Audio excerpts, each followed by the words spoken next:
We've decided to merge your role with someone younger, Elaine Voss said, her voice cutting through the sterile conference room like a scalpel. I sat there, hands folded, watching her deliver what she clearly thought was my death sentence. The fluorescent lights buzzed overhead, casting harsh shadows across her angular face as she leaned back in her chair with smug satisfaction. My name is Claudia Remsen, and I'm 52 years old. For the past 14 years, I've been the Senior Director of Biomedical Innovation at Meditech Fusion Labs here in Raleigh, North Carolina. I've spent more than half my career building this diagnostics division from the ground up, turning abstract research into life-saving medical breakthroughs. My designs have accelerated our research timelines by 43% and attracted partnerships with universities across 3 continents. But apparently, none of that mattered to Elaine. She had been appointed department head of biomedical strategy just 6 months earlier, arriving with a Harvard MBA and an insufferable certainty that everything needed to be optimized. At 44, she spoke in corporate buzzwords and treated innovation like a spreadsheet problem.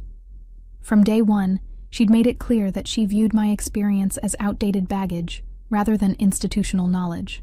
Jason will be absorbing your responsibilities, she continued, gesturing toward the young man sitting uncomfortably beside her. Jason Min was 28, fresh-faced, and undeniably talented. I'd actually recommended him for his current junior analyst position 2 years ago.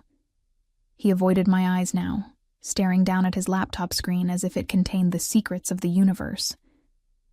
He's closer to current trends, Elaine added with a dismissive wave. The industry is moving toward rapid execution and fresh thinking. We need someone who can keep pace with modern methodologies. I felt something cold settle in my chest, but I kept my expression neutral. 14 years of watching corporate politics had taught me that showing emotion in moments like this was exactly what people like Elaine wanted.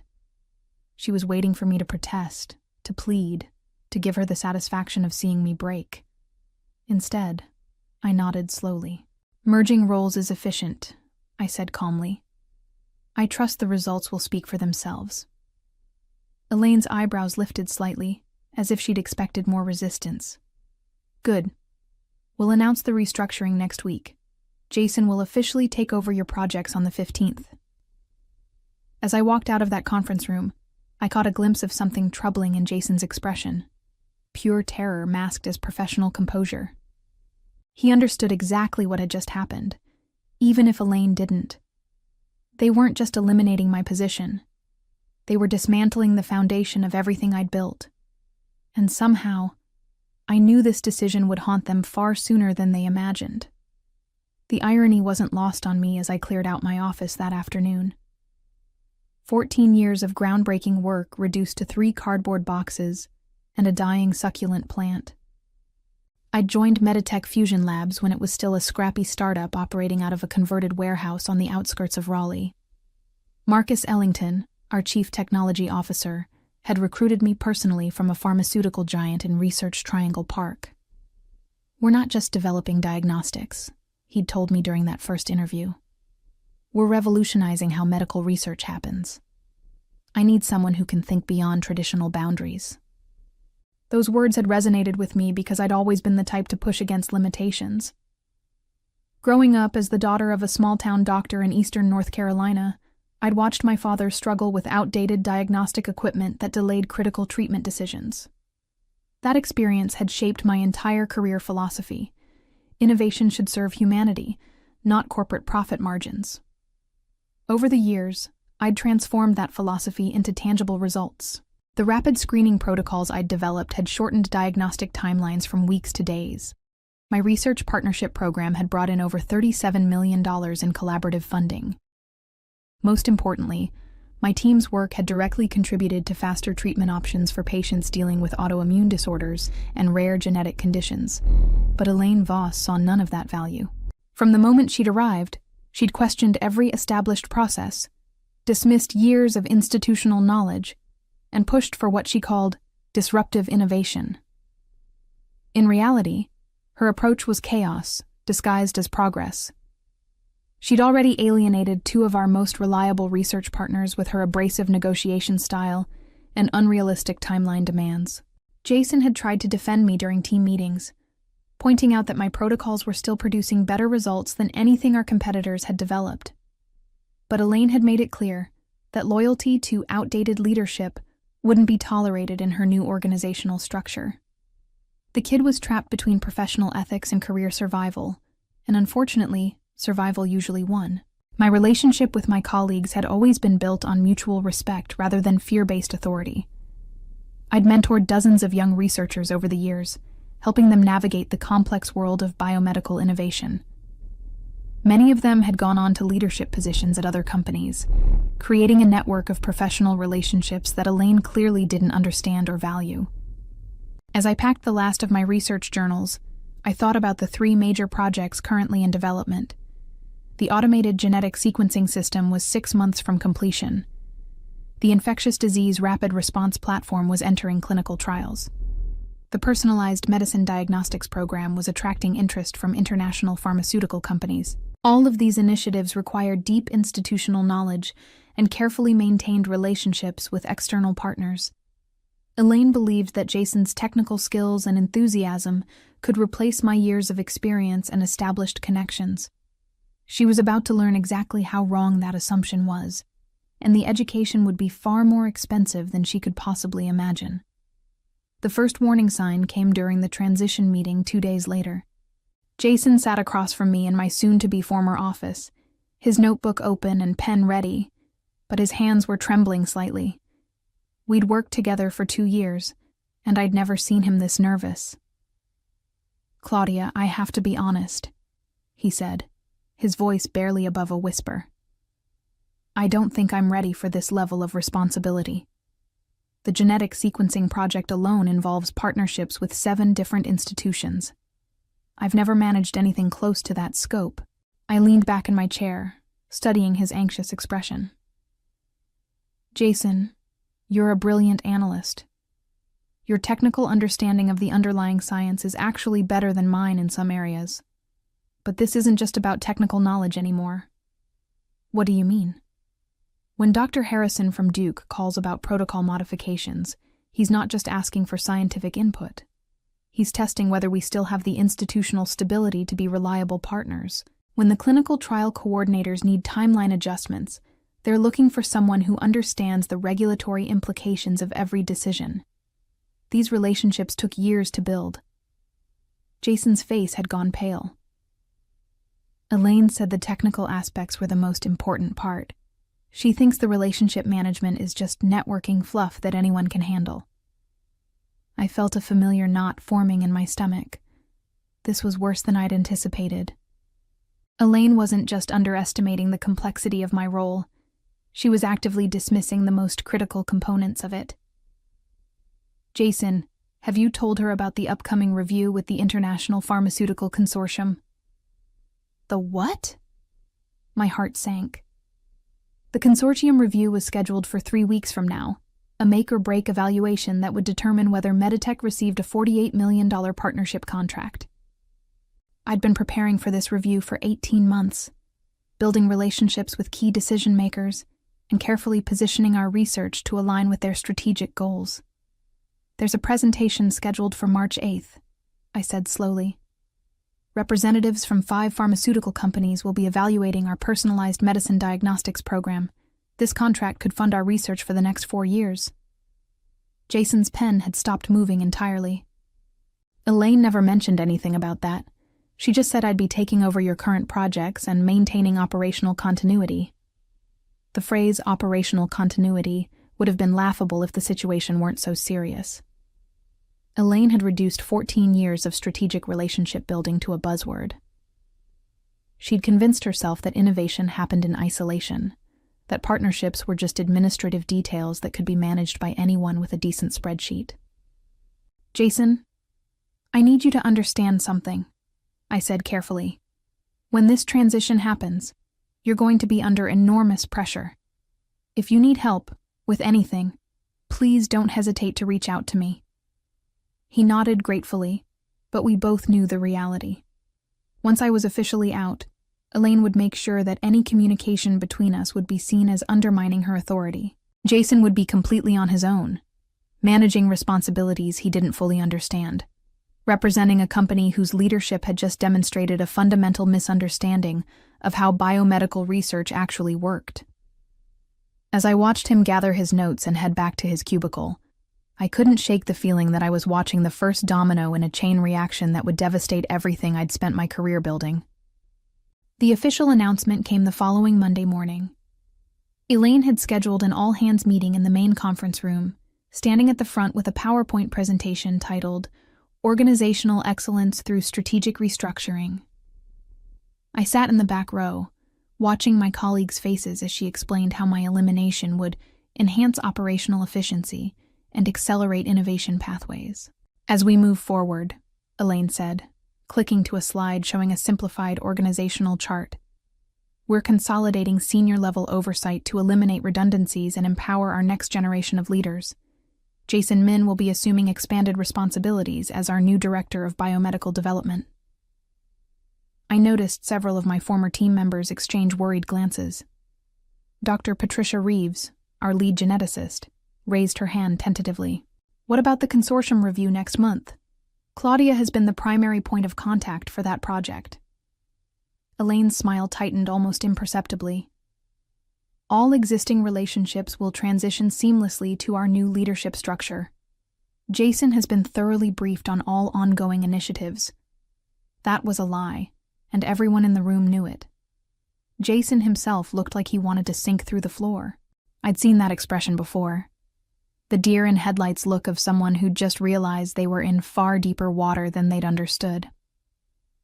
After the meeting, Marcus Ellington approached me in the hallway. At 60, he was one of the few people at Meditech who'd been there longer than I had. His weathered face showed genuine concern as he pulled me aside.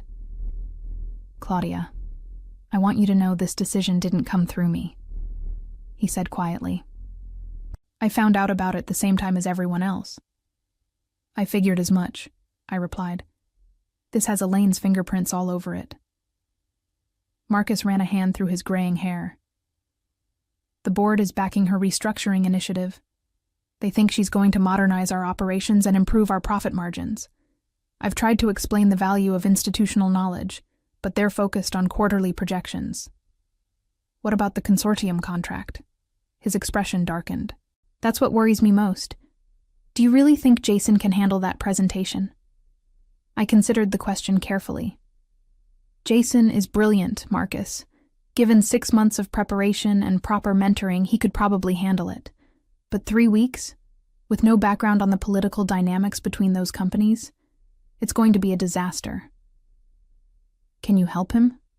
Unofficially?" I shook my head. Elaine made it very clear that my input won't be welcome during the transition. She views any ongoing involvement as undermining her authority. Marcus was quiet for a long moment. "You know, I've been thinking about your offer from Creswell Electric's biotech division. Maybe it's time to seriously consider other opportunities." That caught my attention. 3 months earlier, I'd received a recruitment call from Creswell Electric, a major technology company that was expanding into medical device development. They'd offered me a position as Chief Innovation Officer, heading up their new biomedical research initiative. At the time, I'd politely declined, feeling loyal to Meditech and the work we were doing. "They're still interested," I said slowly. "In fact, they called again last week." "What kind of resources are they offering?" "Unlimited research budget for the first 2 years. Complete autonomy over project selection and team building. And they're specifically interested in rapid diagnostic development. Exactly the kind of work I've been doing here." Marcus's eyebrows lifted. "That sounds like an incredible opportunity." "It is. And here's the thing, Marcus. They've also expressed interest in acquiring some of the diagnostic protocols I've developed. Apparently, there's a gray area in my employment contract about intellectual property rights for innovations I created using my own methodologies. The implications hung in the air between us. Over the years, I'd developed several diagnostic protocols using research methodologies I'd created independently, often working on my own time with resources I'd personally secured. The legal department had never clarified whether those innovations belonged to me or to Meditech, assuming it would never become an issue. "Claudia," Marcus said carefully, "if you're thinking about leaving, you should probably have a lawyer review your employment contract." "Already done," I replied. "Turns out my intellectual property rights are much more extensive than Elaine realizes. The rapid screening protocols, the genetic sequencing algorithms, the infectious disease detection systems. Legally, I have legitimate claims to most of the innovations that make our diagnostics division competitive." Marcus's face had gone pale. "Elaine doesn't know about this, does she?" She never bothered to ask. She was so focused on eliminating my position that she never considered what I might take with me when I left. By Wednesday morning, the cracks were already beginning to show. I was officially working my final week, but I could see the panic building in Jason's eyes as he tried to manage responsibilities he'd never fully understood. The first crisis came during a routine conference call with our partners at Johns Hopkins University. Dr. Elena Vasquez, the lead researcher on our joint autoimmune diagnostics project, had called to discuss timeline modifications for their clinical trials. It should have been a straightforward conversation. I'd been working with Elena for 3 years, and we'd developed a collaborative rhythm that made these discussions efficient and productive. But Jason was fielding the call now, and I could hear the strain in his voice from my office down the hall. He was asking for clarification on basic protocol elements that Elena had assumed were already understood. More concerning, he was making commitments about resource allocation and timeline adjustments without understanding the broader implications for our other partnerships. 20 minutes into the call, Jason appeared in my doorway, his face flushed with embarrassment. "Claudia, Dr. Vasquez is asking about the integration protocols for the European Consortium data. I don't know what she's talking about." I glanced around to make sure Elaine wasn't within earshot, then quietly explained the background. 6 months ago, we agreed to share diagnostic protocols with 3 European research institutions. Elena's team is supposed to integrate their findings with the European data before the consortium review. It's a key component of our value proposition. How was I supposed to know that? "It should have been in the transition documentation," I said gently. "Did Elaine provide you with the partnership history files?" Jason shook his head. "She said I should focus on current technical requirements, not historical administrative details." I felt a chill run down my spine. Those historical administrative details represented millions of dollars in research investments and carefully negotiated agreements with international partners. Elaine had literally thrown away the institutional memory that held our entire collaborative network together. "Jason, listen carefully," I said. "You need to tell Dr. Vasquez that you'll follow up with detailed integration protocols by Friday. Then you need to go to Marcus and explain exactly what's happening. This is bigger than a missed phone call." After Jason left, I sat in my office staring at my computer screen.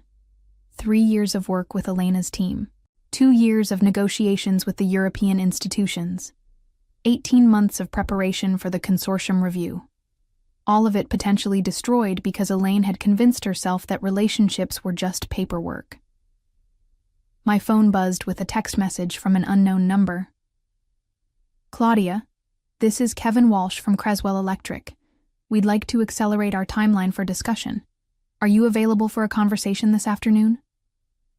I stared at the message for several minutes. Kevin Walsh was the director of strategic acquisitions at Creswell Electric, the person who would be overseeing their expansion into biomedical technology.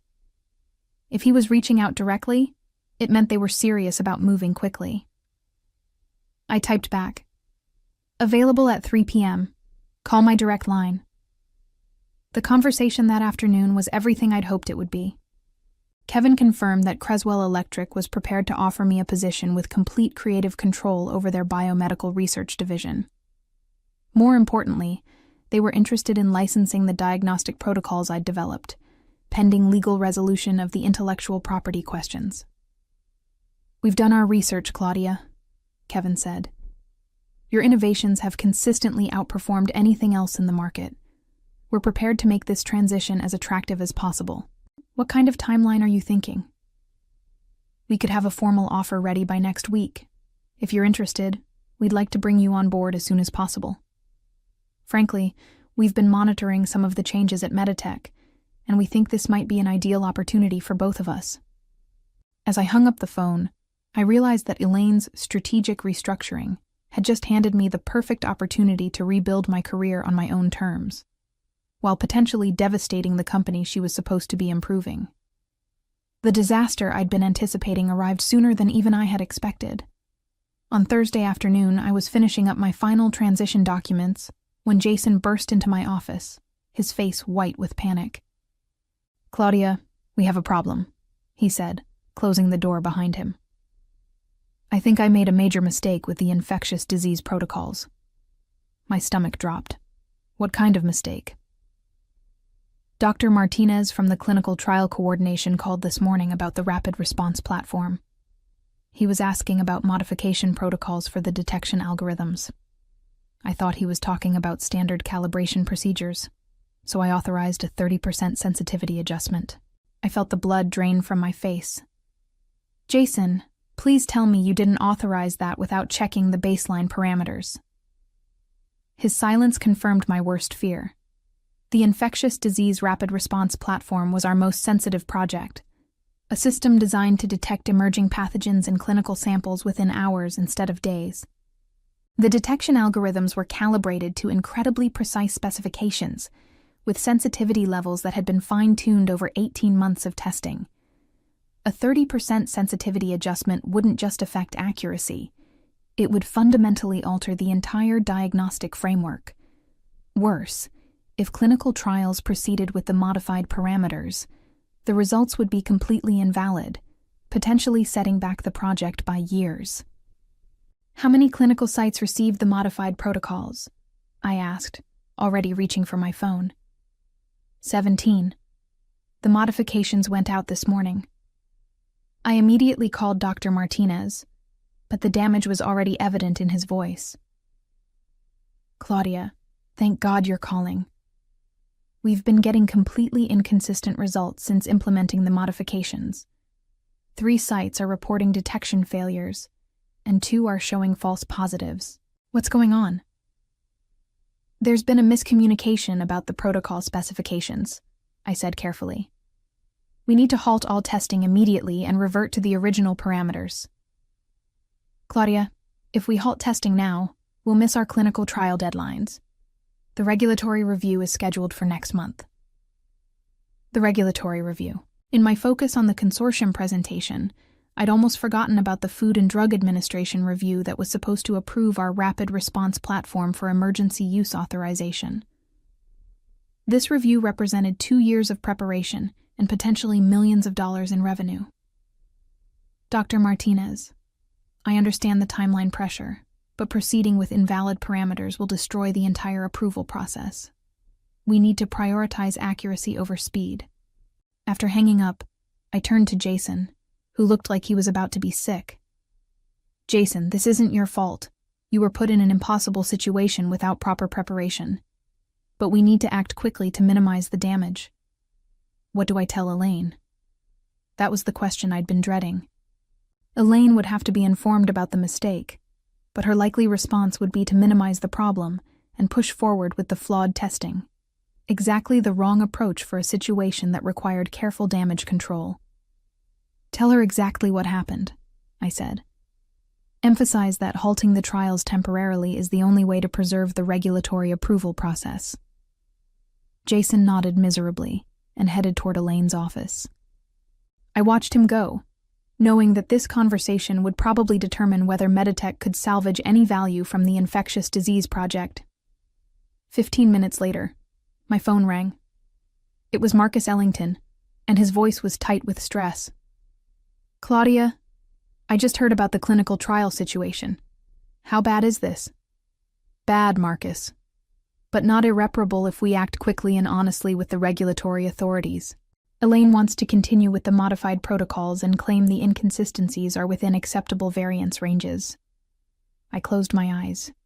It was exactly the wrong response, but completely predictable. "Marcus, that approach will guarantee regulatory rejection and potential sanctions. The FDA doesn't tolerate data manipulation, even when it's motivated by timeline pressure. I know. That's why I'm calling you. We need your help to fix this situation. Marcus, I'm no longer an employee here. Any official involvement would require Elaine's approval. Then what do you suggest? I took a deep breath, realizing that this moment would define everything that happened next. I suggest you document everything that happened, preserve all the original data, and prepare for the possibility that this project might be delayed significantly. And Marcus, you might want to start thinking about whether your current leadership structure is equipped to handle this kind of crisis. The call from Kevin Walsh came at exactly 9 a.m. on Friday morning, just as I was clearing the last items from my desk. Claudia, we've accelerated our approval process. Creswell Electric is prepared to make you a formal offer, effective immediately. I stepped out into the parking lot for privacy. What kind of timeline are we talking about? We'd like you to start Monday. Full authority over biomedical research and development, unlimited budget for your first 18 months, and a signing bonus that I think you'll find quite attractive. The offer was everything I'd hoped for and more. Chief Innovation Officer, complete creative control, and resources that dwarfed anything I'd ever had access to at Meditech. But the timing felt almost too perfect. Kevin, I have to ask, is this acceleration related to what's happening at Meditech? His laugh was knowing. Let's just say that certain clinical trial delays and regulatory complications have created an interesting opportunity in the rapid diagnostics market. We'd like to move quickly to establish our position. Within 30 minutes, I was sitting in my car, reviewing a contract that would completely transform my career. The intellectual property clauses were particularly generous. Creswell Electric was prepared to license my diagnostic innovations at rates that would make me financially independent, while giving me the resources to develop them further. But the most interesting clause was buried in the partnership section. Creswell Electric was prepared to offer consulting contracts to qualified biomedical researchers who might be interested in transitioning from academic or corporate research environments. In other words, they were ready to poach the best talent from companies that had made poor strategic decisions. I thought about Patricia Reeves, our lead geneticist, who'd looked so worried during Elaine's reorganization announcement. About Dr. Martinez, who was probably dealing with angry clinical coordinators and regulatory officials. About Jason, who was almost certainly drowning in responsibilities he'd never been prepared for. As I signed the contract, I realized that Elaine's strategic restructuring had just handed Creswell Electric the opportunity to acquire not just my innovations, but potentially the entire intellectual foundation of Meditech's diagnostic division. The consortium presentation was scheduled for Wednesday morning. I learned about the outcome from Marcus Ellington, who called me at my new office at Creswell Electric. Claudia, it was a complete disaster, he said, his voice heavy with exhaustion. Jason tried his best, but he simply didn't have the background knowledge to answer their technical questions. When they asked about the European integration protocols, he had to admit he didn't know what they were talking about. I winced, imagining Jason's humiliation in front of 5 pharmaceutical executives. What was their response? They terminated the partnership discussion immediately. $48 million gone. But that's not the worst part. What's the worst part? 3 of the consortium companies have already reached out to us asking for your contact information. They want to discuss potential partnerships with Creswell Electric. The irony was almost too perfect. Elaine had eliminated my position to enhance operational efficiency, but in doing so, she'd destroyed the relationships that made efficiency possible. The consortium companies hadn't been interested in Meditech's technology. They'd been interested in working with me. Marcus, there's something else you should know, I said carefully. The infectious disease project delays have created regulatory complications that extend beyond just timeline issues. The FDA is asking questions about institutional stability and research oversight. What does that mean? It means they're concerned about whether Meditech has the expertise to manage complex clinical trials. If they lose confidence in your institutional capabilities, it could affect all your pending approvals. Marcus was quiet for a long moment. How much damage are we looking at? Potentially everything, Marcus. The regulatory authorities don't just evaluate individual projects. They evaluate the companies behind them. If they decide that Meditech no longer has the institutional knowledge to manage biomedical research safely, they could halt all your clinical programs. The silence that followed spoke volumes about the magnitude of what Elaine's restructuring had set in motion. As I settled into my new role at Creswell Electric, watching Meditech's carefully built reputation crumble from my office window, I reflected on how completely Elaine had underestimated the true cost of experience, and how satisfying it felt to watch her learn that lesson through the spectacular collapse of everything I'd built.